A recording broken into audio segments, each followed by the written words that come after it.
Welcome. Strategy, the key word. The great warrior Sun Tzu, who never lost a battle, said, strategy is something which nobody can understand. His golden words, anybody can see the tactics I used to win, but nobody knows the strategy behind it. I'll repeat. Anybody can see the tactics I used to win, but nobody knows the strategy behind it. We always see the tactics. We fail to see the strategy. For example, the legendary spinner Muralidharan. All these foreign players, the batsmen, watch the videos, how Muralidharan bowls the dusra. Everybody knows that. The grip, the ball, the delivery, the angle. But what do they don't know? Nobody knows when he bowls it. I repeat, nobody knows when he bowls it, and that is strategy. You know the tactic. You can see the field setting, you can see everything, and you can watch millions of videos how Muralidharan is prepared. But the golden rule, nobody knows when he is bowling it. So remember, in an organization context and even in general business, if a person knows your strategy, you're gone. But allow anybody to see the tactics. That's not a problem. You can buy a car, you can break it into parts, you can buy a computer, you can break it into parts, you can really understand how to do it. Definitely. That's not a problem. But what you don't know is why they are doing it and how they are doing it. Like McDonald's and Burger King. Rivalry which is there for the last 40 years. McDonald's started in the same year as Burger King. But McDonald's said this first. Concept of fast food. I repeat. McDonald's said it first, the concept of fast food. So they planted the concept fast food into the mind of the consumer. Then Burger King, same year, thought market is growing. Like every strategist and a management guru would advise, follow the trend. That's what we advise and that's what we teach. Follow the trend. So Burger King followed the trend and they came with a slogan, food for faster times. What was the slogan? Food for faster times. Failed miserably. Failed again. They did the exact thing. Army of consultants were taken. 7 CEOs were changed within 11 years. What happened? They could not survive nor attack McDonald's, and McDonald's kept on going up. Then finally by accident, one sales guy understood the concept. He looked at a McBurger and he looked at a Burger King burger and they realized the Burger King burger was bigger than the McDonald's burger. Slightly bigger. So does it make any difference? Not really. But for strategy, small things matter a lot. So they came out with a campaign, bigger the burger, better the burger. A beautiful campaign which is very specific. Bigger the burger, better the burger. Now suddenly, the market which was flooded, which was focused on fast food, started thinking, what is this? What is bigger the burger? What is better the burger? It's not fast.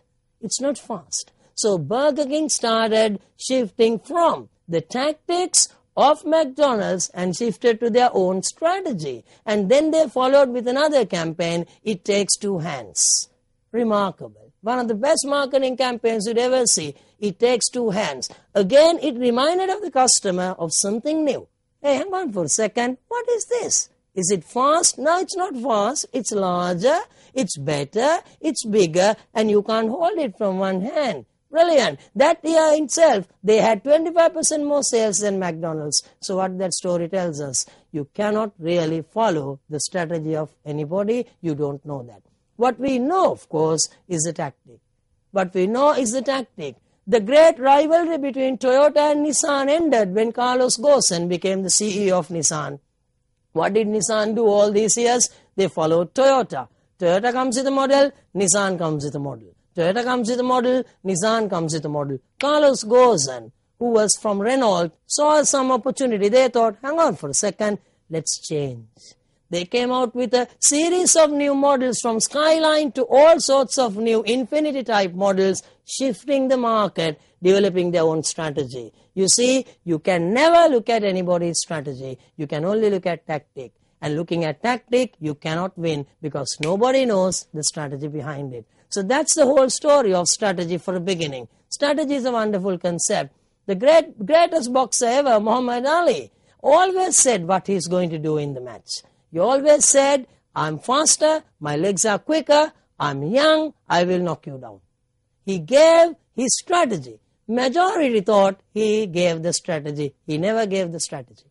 What he did was telling the tactic. Then other players, the opponent thought, okay, we know. And in fact, he showed as well. The truth was, he had the most devastating left-hand punch ever, which nobody knew. And the other technique he used to keep his hands low. Nobody knew that. So what he showed the others is tactic.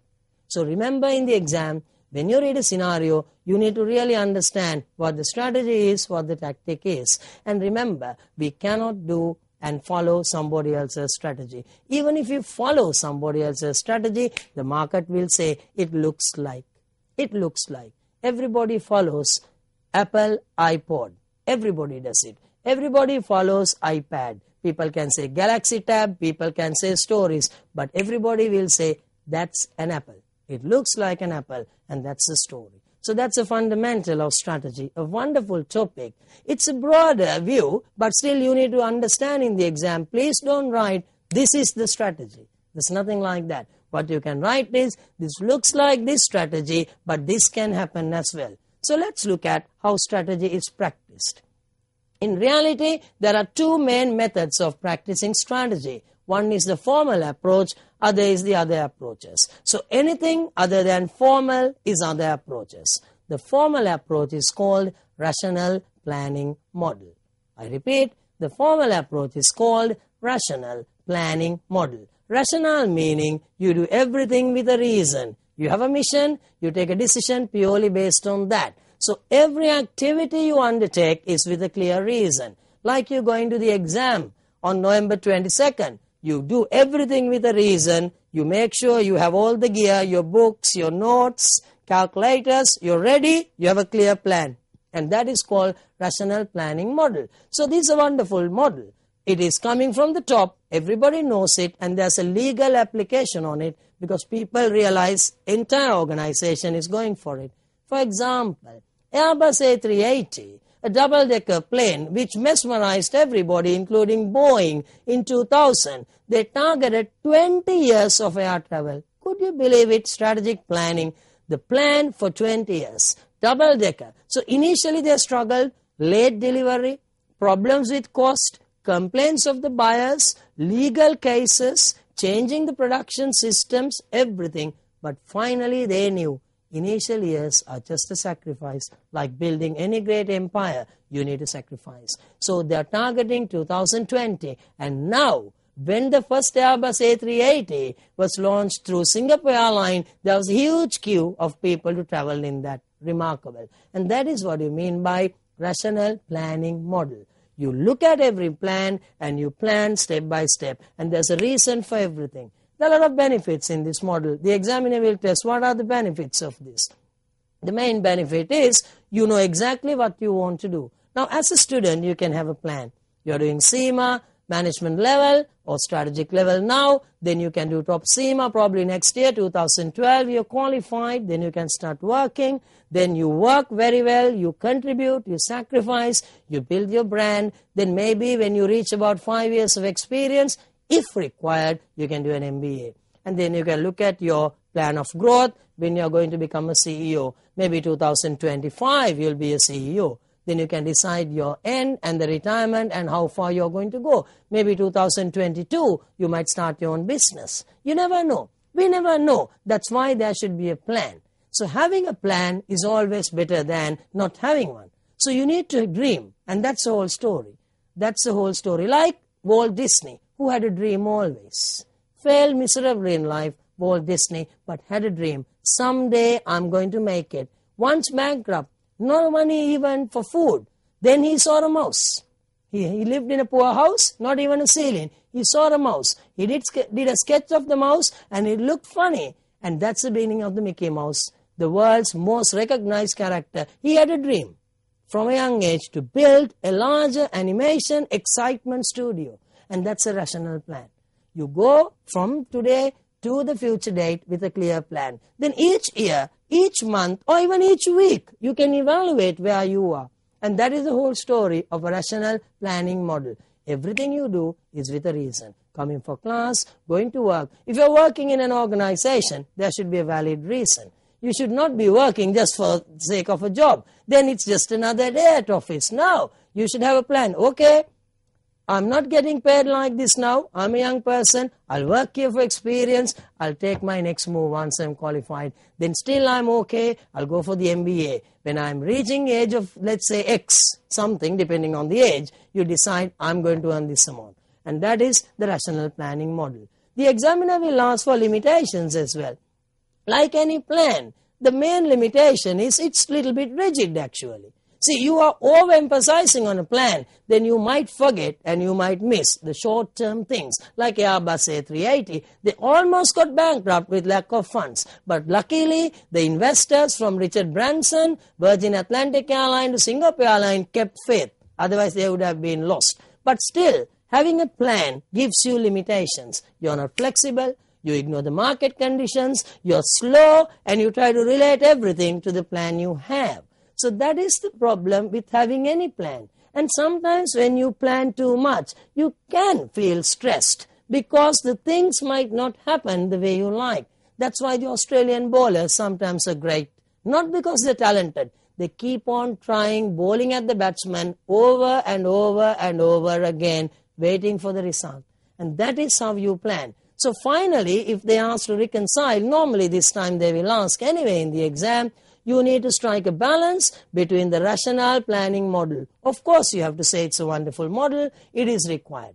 But then the problems are, when you apply them, there tend to be limitations because of the developments in the market. Okay, for example, you might have a plan when you're 28 to start MBA, but your company might ask you to work in Candy, or your company might ask you to go abroad. You can't do it, so you have to adjust. And that is why this is a wonderful model. So I repeat, rational planning model is the fundamental basis for strategy formulation. However, it has limitations. And it doesn't mean we are rejecting that. And that is the whole story of RPM. Then there are other models. We call these models as other models because there's no clear reason or rationale for that. We will discuss about the other models after the break.